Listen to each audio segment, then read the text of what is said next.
Alright, mga Kabsat. Ano ba ang latest dito kay Kiko Barsaga, mga Kabsat? Kung maalala nyo, mga Kabsat, nasuspindi siya ng 60 days. 60 days, mga kakabsat. Suspended, wala siyang sahod. Putragis, sino to? Ay, ito yung kumakalat na mga tragis Kiko Barsaga eh. Kaya akala ko po eh. Pero wait, hindi yan yung kukuha natin. Sana yung share natin? Meron yung video eh.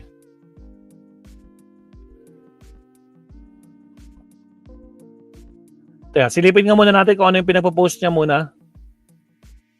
Okay. 5 hours ago, papunta siya ng Cebu. Okay. Suspended dahil nag-imyaw. Oh, wala na. Tapos pinagtanggol siya ni Marcoleta. Statement of Marcoleta on suspension of pati si Marcoleta may sinabi rin ng kamo. Nakisaw-saw na rin, no? Maliban kay Lustay. Nako po. O, sige, punta natin to.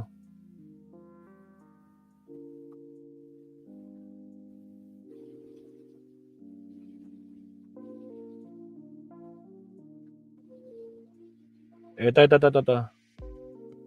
O, ito to. Mga kabsat. Naku, tapang-tapangan. O, di ba? Barsaga take down social media post after House 24 hours ultimatum. Yun ang kasunduan, no? Pinarinig ko na rin sa inyo yan nung kahapon, Obsat, no? Pagdating dito sa plano nila kay Barsaga. So, binigyan siya ng 24 hours para pagbuburahin lahat. Akala ko ba matapang ka, Kiko? Ha? Bakit mo binura? Natatakot ka? Duwag ka? Asa na yung yabang mo din? Tulad ng mga Duterte. Bakit mo tinake down? Yung mga pinagsasabi mo, yung mga pinagpo-post mo. Ngayon, takot ka din pala.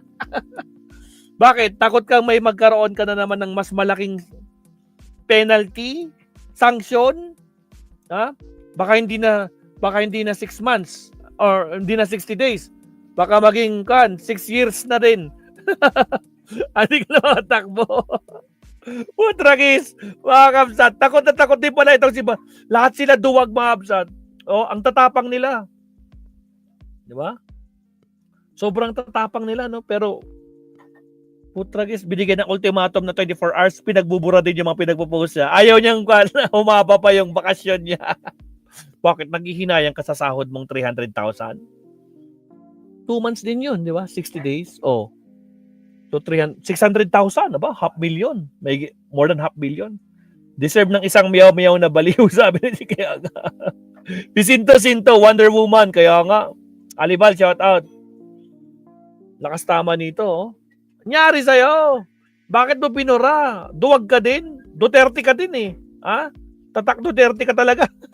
Ang kagiting-gitingan. Hanggang makakulong. Pero biglang tinake down ang post dahil may ultimatum. Talagang tatak DDS. Paglaban mo yan. Wala nga atras hanggang dulo. Kiko Barsaga na may saltik. Wag mong ipaglaban mo. Bakit mo tinake down? Wag ganun. Di ba? Ginagawa kang bayani. Ginawa nilang bayani si Zaldico, ginawa nilang bayani kung sino-sino. Si Gutesa, ngayon ikaw. Pati si Lustay. Nako po. Talaga lang naman, mga kakabsat. Iba rin. Iba din talaga, mga kakabsat. Din Garcia, iba din. Di ba? Ito.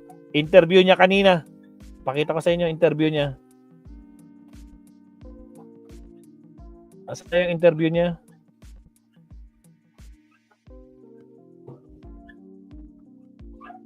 Nawala. Nandito lang yun, Wait lang. Na-share ko na yun kanina.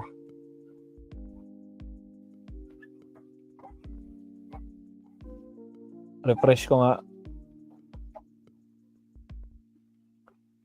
May nag-interview sa kanya eh. Mga DDS din. Ay, ito pala yun. Meow, meow, meow, meow. Ayan. Meow, meow, meow daw. Kapihan sa PDP. PDP! Okay. Oh.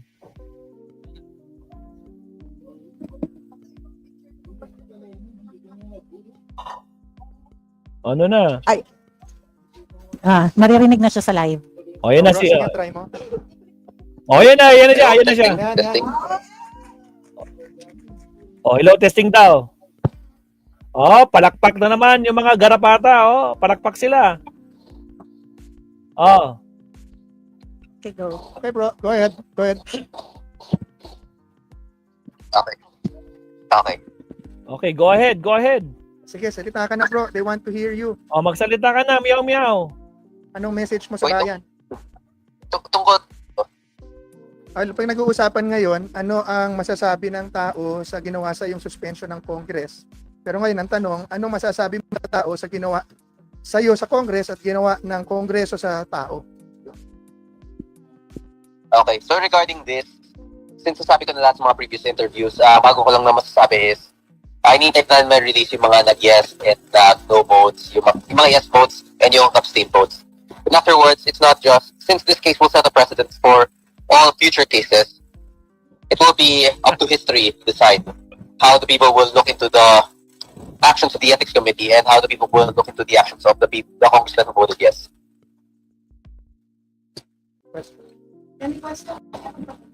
Kay Kiko. Ayan, bro, may tanong dito para sa iyo. Ano daw? Mayroon ka ba daw hakbang na magpasaklolo sa Supreme Court? Oh, handa ka ba magpasaklolo sa Supreme Court? Supreme Court. Well, pag-uusapan muna namin yan ng legal team ko, pero yung magiging case doon, siguro by 2027, 2028, so it will be a very long case sa atin. Pero check muna namin sa Supreme Court. So either way, hindi sila makapag-decision within the 2 months of suspension kasi by the time it reaches the Supreme Court, balik na ako sa Kongreso. So for now, there's no plans for getting into the Supreme Court. Oh, no need, no need. Malungkot daw sa Congress pag wala yung meow-meow. Walang piyaw sa Congress. Sige, go ahead. Oh, malungkot daw sa Congress pag wala daw meow-meow. Kita nyo kung anong klaseng utak meron tong mga to? Papansin din tong mga to eh. Talaga yung utak nila isang takbo, no? Malungkot daw sa Congress pag walang meow-meow. Hindi, pero okay lang, may Christmas break naman sila eh. Kung yaw, tanong ko lang po, nakita na po natin yung numero sa Kongreso na ikaw po ay pinagkaisahan. So ang tanong ko po dito, itutuloy niyo pa rin ba yung pagpapayag Itutuloy mo pa rin daw ba yung pag-file ng impeachment kay BBM? Oh, itutuloy mo ba yung pag-file ng impeachment kay BBM? Sagot! Yung well, depende yun sa magiging legal response natin kasi nagkakaroon. Depende daw sa magiging legal response. Alam mo, kahit mag-file ka ng ilang beses, no, walang problema. Kasi wala din man kayong bilang. At hindi uusad yan. Diba? Kaya nga, umiiyak ka, nagmiyaw-miyaw ka na lang kasi wala ka rin magagawa. Feeling nyo, marami kayo. Feeling nyo kayo yung na majority. Ilan lang kaalyado mo dyan? 5? 6? Yung mga nag-no? Alak na kamote. O, isama mo pa yung Trojan horse. Wala pa kayong 20. Anak kayo ng kamote. Kahit anong gawin nyo, wala kayong magagawa. Hindi nyo mapapa-impeach. Diyan pa lang sa House, patay na. Hindi tulad si Lustay. Hindi na kailangan. Numaan ka agad sa Senate. Nangangarap kasi kayo masyado. Ito naman tumagarap pa. Ay, si Greco Belge ka pala yun eh. Kaya naman pala eh. Si Greco Belge ka pala yung humahawak ng mic tsaka yung cellphone. Hindi natin nabosesan to ah. Anak ng kamote. O sige tuloy. Ng investigations yun. So whether or not the situation will change in the coming months. Pwede po yung ethics complaint niyo po kay Congressman Puno. Yung ethics complaint mo raw kay Puno, itutuloy mo ba? Oh, yung ethics complaint daw niya kay Puno, itutuloy ba niya? Committee. So kahit naman labanan pa sila, it's still a matter of voting and hindi Tama. Sa voting, wala pa din kayo. Matatalo pa din. Useless. Di ba? Kasing useless ng audio nyo, sablay, anak ng kamote, hindi maintindihan. Putragis. Kaya pala hindi maintindihan, si Greco Belki ka pala may hawak anak ng kamote. Kaya pala malabo Diba? Aurelia Adenia, shout out. Tommy Serafors, nandiyan na din mga Serafors, no? Shout out sa inyo. Sir Leonardo, yun pa, Maritel T, Arton Zala, ayan, mga bagong pasok, Baka naman, nag-like na ba kayo? Baka hindi pa kayo nagla-like, baka naman, magtatampo na si Maestro. At itong si Saltik, nako po, wala din siya magagawa. Depende lang daw sa legal team nila kung itutuloy nila. Kahit ituloy nyo, wala rin lang silbi. Hindi magpo-push through. Impeachment, ethics complaint mo kay Puno, walang mangyayari. Miyaw-miyaw ka na lang dyan. Kasi duwag ka din naman di ba? Pinagbubura mo lahat ng mga posts mo. Alak lang ka mo, tawa. Asa na yung tapang mo,